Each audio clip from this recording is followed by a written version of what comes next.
اور لگ جاؤ، ورنہ پھر اللہ قرآن میں یہ کیوں کہتا ان الصلاۃ تنہی عن الفحشاء والمنکر واقیموا الصلاۃ وآتوا الزکاۃ وارکعوا مع الراکعین، یہ تو حکم ہے۔ نماز کا حکم تو تقریباً 700 مرتبہ قرآن مجید میں دیا گیا ہے، اتنا زیادہ تاکید کی گئی ہے۔ یہاں بتا رہے ہیں عذاب اور کس طرح آئے گا؟ عذاب تو آیا ہوا ہے، اور کیا عذاب کے منتظر ہو بھائی؟ ایک دوسرے کی جان کے دشمن بنے ہوئے لوگ بے روزگار ہیں، کھانے کو نہیں ہے، ایسی ایسی بیماریاں جنم لے رہی ہیں جس کا کوئی تدارک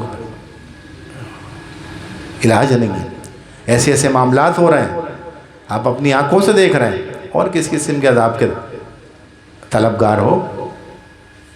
اللہ تعالی ہم سب پر رحم فرمائے، ہمیں سمجھنے کی اور عمل کرنے کی توفیق عطا فرمائے۔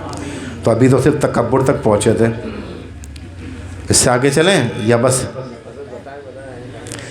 اچھا، نمبر 5 بھی بتا دیتا ہوں، دوسروں کی غلطیاں معاف کر دیا کرو، یہ بھی قرآن کا پیغام ہے۔ یہاں تو پکڑ لیتے ہیں لوگ، پیچھے پڑ جاتے ہیں، سدھار کے بجائے بگاڑ پیدا کر دیتے ہیں۔ اللہ اکبر۔ نمبر 6، لوگوں کے ساتھ آہستہ بات کیا کرو۔ وہاں بدتمیزی کا تذکرہ تھا، یہاں تھا آہستہ بولا کرو۔ یہاں تو لوگ ایسا چیختے پھاڑتے چلاتے ہیں، یہ قرآن کے پیغام بتا رہا ہوں۔ اچھا، نمبر 7، اپنی آواز نیچی رکھا کرو۔ نمبر 8، دوسروں کا مذاق نہ اڑایا کرو۔ یہاں تو عام ہو گیا ہے لوگوں کا مذاق اڑانا، مذاق منع، قرآن کا پیغام ہے یہ میں اپنے گھر سے نہیں لایا ہوں، اپنی جیب سے نہیں بتا رہا، قرآن کا پیغام۔ 100 پیغامات اس کے علاوہ بھی ہیں، 100 پیغامات جو نکالے گئے، 10 کر کے بیان کروں گا، 10 پروگرام میں انشاءاللہ ہو جائیں گے۔ اچھا، نمبر 2، اللہ اکبر، والدین کی خدمت کیا کرو۔ اللہ اکبر۔ 3 دعائیں بڑی مشہور ہیں، ایک ہے سب سے زیادہ تو رب ارحمہما کما ربیانی صغیرا، اے اللہ میرے چھوٹے والدین یعنی میرے ماں باپ پر ایسا رحم فرما جیسا انہوں نے بچپن میں مجھ پر فرمایا، یعنی ورنہ میں پلنے والا نہیں تھا۔ اگر ماں باپ بچے پر رحم نہ کریں تو کیسے پلے گا وہ؟ کرتے ہیں تو پل پوس کے بڑا ہوتا ہے نا۔ تو یہ دعا ہے، ایک ہے ربنا اغفر لی ولوالدی وللمؤمنین یوم یقوم الحساب، یعنی مجھے بھی بخش دے، میرے والدین کو بھی بخش دے، اور جو سلامتی میں داخل ہوا ان سب کو بخش دے یوم حساب کے دن۔ اور ایک ہے رب اجعلنی مقیم الصلاۃ ومن ذریتی ربنا وتقبل دعا۔ یہ والدین کے متعلق ہی ہیں، اولاد اور والدین سب آ گئے اس میں۔ اور ایک بیوی بچوں کے متعلق بھی ہے، ربنا ہب لنا من ازواجنا وذریاتنا قرۃ اعین واجعلنا للمتقین اماما، یعنی کیا مانگتے ہیں اللہ سے؟ بیوی اور بچے ان کی آنکھوں کی ٹھنڈک ہو جائیں۔ تو کیسے ہوں گے وہ؟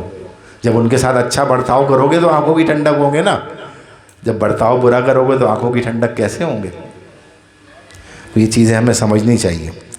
اور نمبر 10، منہ سے والدین کی توہین کا ایک لفظ بھی نہ نکالو، یعنی اف تک نہ کرو۔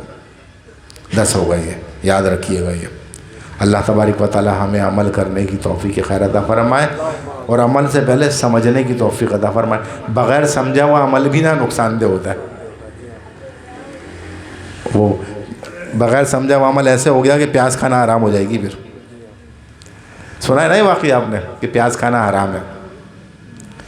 ایک دیہاتی شہر آیا، شہر میں نماز پڑھی اس نے، جمعے کی نماز پڑھی، امام صاحب نے تقریر کی، اس نے تقریر سنی اور اپنے گاؤں چلا گیا، اور جا کے لوگوں سے کہنے لگا لوگوں پیاز کھانا حرام ہے۔ کہنا ہے یہ کیا بات لے آیا پیاز کھانا حرام ہے؟ کہنے ہاں میں نے خود سنا ہے، جمعے کی تقریر میں امام صاحب نے کہا ہے۔ کہنے سوال ہی نہیں پیدا ہوتا کہ پیاز کھانا حرام ہو۔ بڑی بحث ہوئی، خیر کہنے چلو پھر کون سی مسجد ہے شہر کی؟ کچھ لوگ اس کے ساتھ چلے، شہر میں پہنچے، اس مسجد کے امام صاحب سے ملاقات کی۔ کہنے امام صاحب اتنے جمعے پہلے میں آیا تھا یہاں، میں نے نماز پڑھی تھی جمعے کی، تو جمعے کی تقریر میں آپ نے کہا تھا پیاز کھانا حرام ہے۔ بولے میں نے کب کہا ہے بھائی پیاز کھانا حرام ہے؟ میں نے کب کہا ہے پیاز کھانا حرام ہے؟ بولا نہیں ہے۔ بولا بھائی میں نے ایسی کوئی تقریر نہیں کی۔ کہنا نہیں آپ نے کی ہے۔ بولا اچھا بتاؤ بھائی کس موضوع پر تھی، کیا تھی، پھر میں سمجھوں۔ کہنے آپ سود کے متعلق بات کر رہے تھے۔ بولا ہاں تو میں نے کہا بیاج کھانا حرام ہے، ہندی میں بیاج کہتے ہیں سود کو، یہ تھوڑی کہا پیاز کھانا حرام ہے۔ تو بغیر سمجھے عمل کرو گے تو یہی حال ہوگا، اگر سمجھ کے کرو گے پتہ، بغیر سمجھے کرو گے تو حلال چیزوں سے بھی دور ہو جاؤ گے۔ بولے میں نے تو یہ تھوڑی کہا، میں نے کہا بیاج کھانا حرام ہے یعنی سود کھانا، یہ تھوڑی کہا پیاز کھانا حرام ہے۔ بولا نہیں میں نے تو یہی سنا کہ پیاز کھانا حرام ہے۔ تو اگر بغیر سمجھے عمل کی کوشش کرو گے تو پھر یہی حال ہو جائے گا کہ حلال کو حرام اور حرام کو حلال کرنے لگو گے، خلط ملط ہو جائے گا۔ ہاں جس کی سماعت اچھی ہے نا اس کا کلام بھی اچھا ہوتا ہے، یہ بات یاد رکھو۔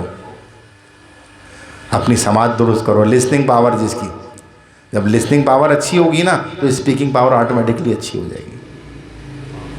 بیس کرتا ہے کہ کیا سنا تو کیا جواب دو گے۔ اصل میں نے ایک اسٹیٹس لگایا تھا 2-3 دن پہلے کہ علم کیا ہے؟ علم یہ ہے کہ انسان کو یہ پتا ہو کہ کیا بولنا ہے۔